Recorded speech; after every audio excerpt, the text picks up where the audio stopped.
പ്രഭാഷകന്റെ പുസ്തകം 15-ാം അധ്യായം 1 മുതൽ തിരുവചനങ്ങൾ. നീതിമാന്റെ സമ്മാനം. കർത്താവിൻ്റെ ഭക്തൻ ഇത് ചെയ്യും.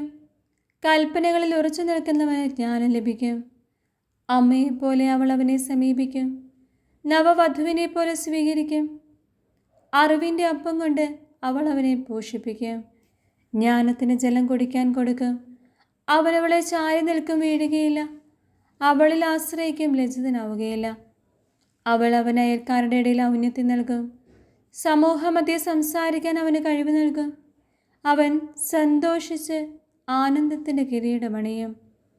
അനന്തമായ കീർത്തി ആർജിക്കുകയും ചെയ്യും.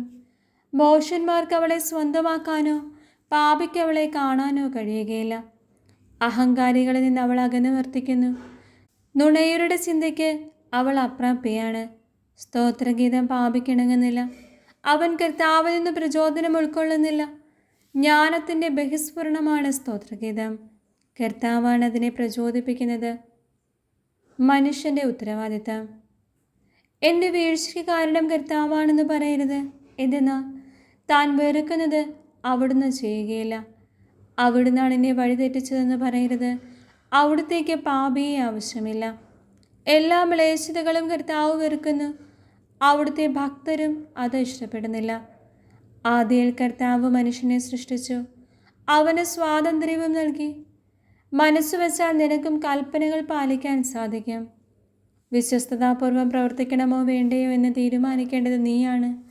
അഗ്നിയും ജലവും അവിടുന്ന് നിന്റെ മുമ്പിൽ വച്ചിരിക്കുന്നു. ഇഷ്ടമുള്ളതെടുക്കാം.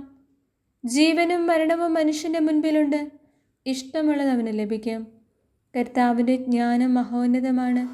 സർവശക്തനും സർവജ്ഞനുമാണ് അവിടുന്ന്. കർത്താവ് തൻ്റെ ഭക്തരെ കടാക്ഷിക്കുന്നു.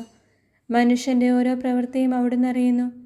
പാപം ചെയ്യാൻ അവിടുന്ന് ആരോടും കൽപ്പിച്ചിട്ടില്ല, ആർക്കും അനുവാദം കൊടുത്തിട്ടുമില്ല.